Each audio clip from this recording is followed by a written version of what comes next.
తన ధైర్యాన్ని తన సిద్ధాంతాలని పెట్టుబడిగా పెట్టి తన కష్టంతో రాజకీయాల్లో పైకొచ్చారు. రాజకీయాల్లో కింద పడడం, పైకి లేవడం, లేచిన వాళ్ళం మళ్ళీ కిందకు పడడం, మళ్ళీ పైకి లేవడం అనేది చూస్తూనే వచ్చాం. అయితే బహుశా మరి అనుభవం లేమా, లేకపోతే ఇంకా రాజకీయాల్లో చాలా తెలుసుకోవాల్సింది, చూడాల్సింది చాలా ఉందా అనేది ఖచ్చితంగా ఈవేళ ప్రశ్నించుకోవాల్సినటువంటి అవసరం కనిపిస్తూ ఉంది. వాస్తవానికి 2014లో విడిపోయిన ఆంధ్ర రాష్ట్రం ఆవేళ చంద్రబాబు నాయుడు గారిని నమ్మి ఆయన ఏదైతే 650 వాగ్దానాలు ఇచ్చారో వాటన్నిటినీ చేసి చూపిస్తాడు అనేటువంటి విశ్వాసంతో ఏ 3 రాజకీయ పార్టీలు అయితే ఈవేళ ఈ ఎన్నికల్లో మరోసారి ప్రజల దగ్గరికి వచ్చి ఓట్లు అడిగినాయో అదే 3 రాజకీయ పార్టీలు ఆవేళ 2014లో కూడా వస్తే ప్రజలు నమ్మి అవకాశం ఇచ్చారు. రైతుల రుణాలని మాఫీ చేస్తానని, డ్వాక్రా అక్క చెల్లెమ్మల రుణాలని బేషరతుగా మాఫీ చేస్తానని, ఇంటికో ఉద్యోగం ఇస్తామని, నిరుద్యోగ భృతి 2000 రూపాయలు ఇస్తామని, ఇల్లు లేని ప్రతి నిరుపేదకి కూడా ఇల్లు ఇస్తామని, కాపుల్ని బీసీల్లో చేరుస్తామని, ఏడాదికి 1000 కోట్ల రూపాయలు చొప్పున 5 ఏళ్లలో 5000 కోట్ల రూపాయలు కాపుల సంక్షేమం కోసం వెచ్చిస్తామని, ఇటువంటి అనేక వాగ్దానాలు ఇచ్చిన వాగ్దానాలని ఏ మేరకు నెరవేర్చారు అనేటువంటిది మనందరికీ కూడా తెలుసున్నటువంటి విషయం.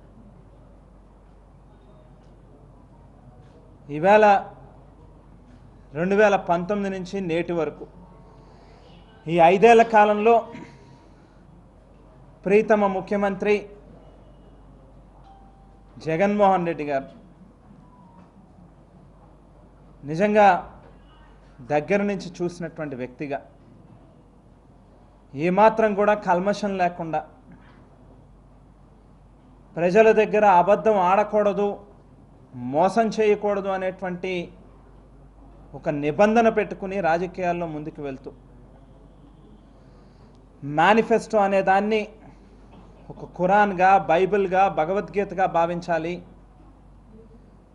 మేనిఫెస్టోని ఎంత పవిత్రంగా భావిస్తే రాజకీయాల్లో అంత విలువలు ఉంటాయి అని చెప్పి నమ్మి మేనిఫెస్టోలో పెట్టినటువంటి ప్రతి అక్షరాన్ని కూడా తూచా తప్పకుండా అమలు చేస్తూ వచ్చినటువంటి నాయకుడు జగన్మోహన్ రెడ్డి గారు.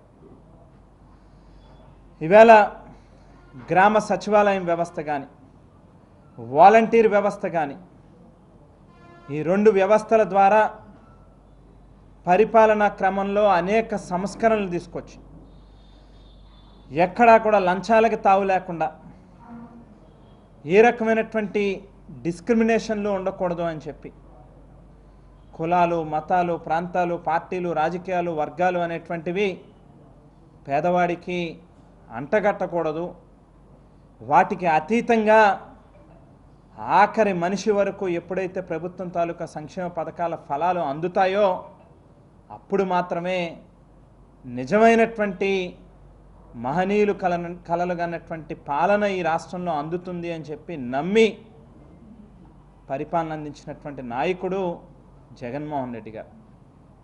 ఈవేళ జరిగినటువంటి ఈ 2 ఎన్నికలు కూడా 2019 కానీ 2024 కానీ 2 కూడా చూస్తే ప్రజలు దేనికి ఓట్లేశారు అనేటువంటిది ఖచ్చితంగా ఆలోచన చేసుకోవాల్సినటువంటి అవసరం ఉంది. ఈవేళ ఇన్ని లక్షల కోట్ల రూపాయలు ప్రజల సంక్షేమం కోసం ఖర్చు పెట్టినటువంటి ప్రభుత్వంగా అనేక చట్టాలు తీసుకొచ్చి పేదవాడికి ప్రభుత్వం